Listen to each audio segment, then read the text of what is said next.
صافی صاحب، سب سے پہلے آپ نے خبر دی تھی، آپ نے کہا تھا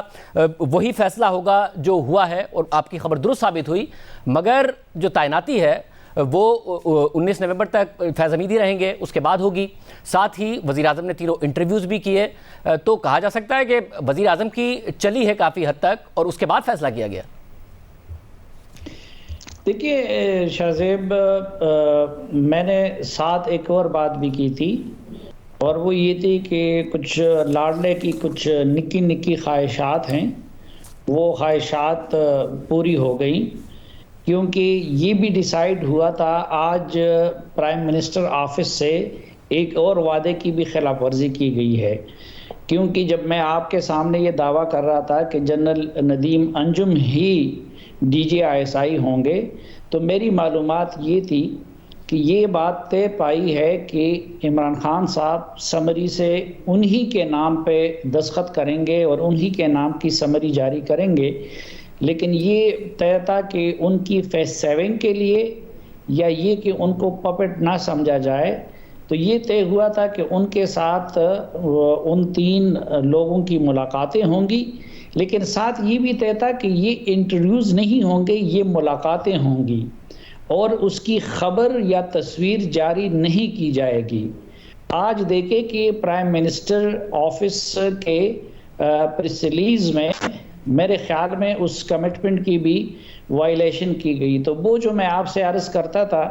کہ نکی نکی خواہشات، تو وہ نکی نکی خواہشات میں ایک تو یہ فیز 7 کے لیے اس طرح کی ملاقاتیں تھی، اور پھر ایک اس طرح کی چیز تھی کہ کیونکہ وہ اپنے کابینہ میں بھی کہہ چکے تھے اور باقی جگہوں پہ بھی کہہ چکے تھے کہ جی افغانستان کے کنٹیکسٹ میں اور امریکہ کے ساتھ تعلقات کے نئے جو باب کھلنے کے کنٹیکسٹ میں جنرل فیض صاحب کا کنٹینیو رہنا ضروری ہے، تو اس لیے یہ اسی فیز 7 یا جو پہلے سے پرائم منسٹر صاحب نے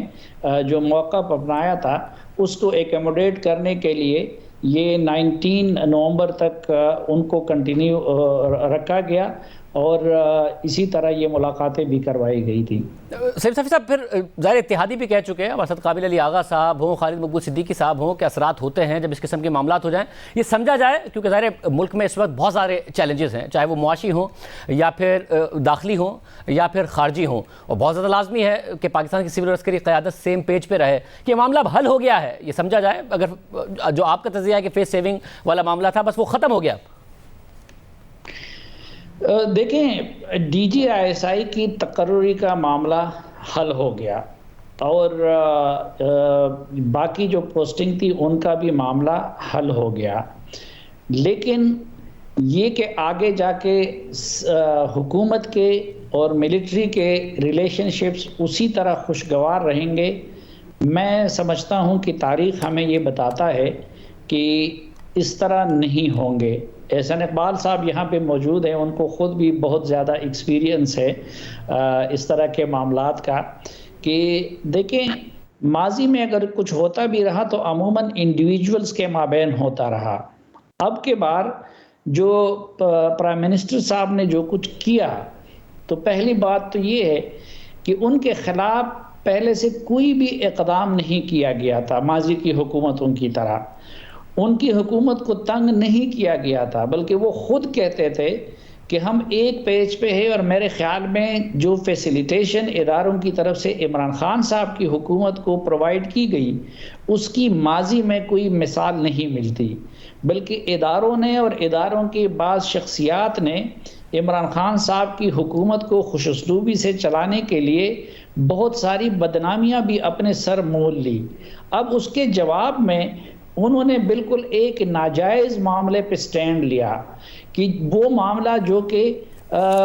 جولائی سے ان کے ساتھ ڈسکس ہو رہا تھا،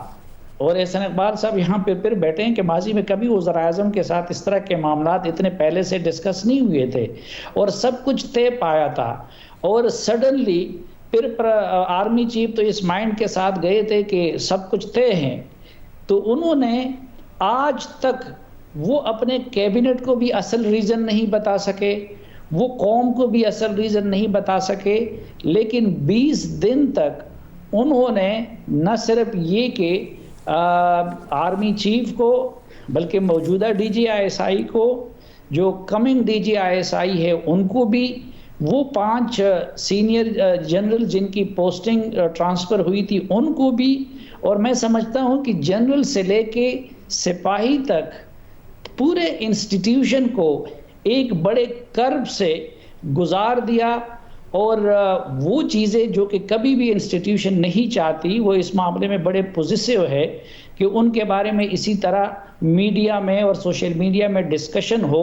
تو وہ حکومت نے وہ موقع بھی پرووائڈ کر لیا، اور اس ڈسکشن کا جس کا آج سے مہینہ پہلے کوئی تصور بھی نہیں کر سکتے تھے،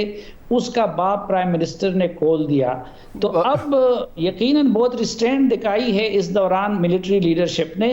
لیکن میں نہیں سمجھتا کہ یہ جو زخم پڑ گئے ہیں یہ اتنے جلد مندمل ہو جائیں گے۔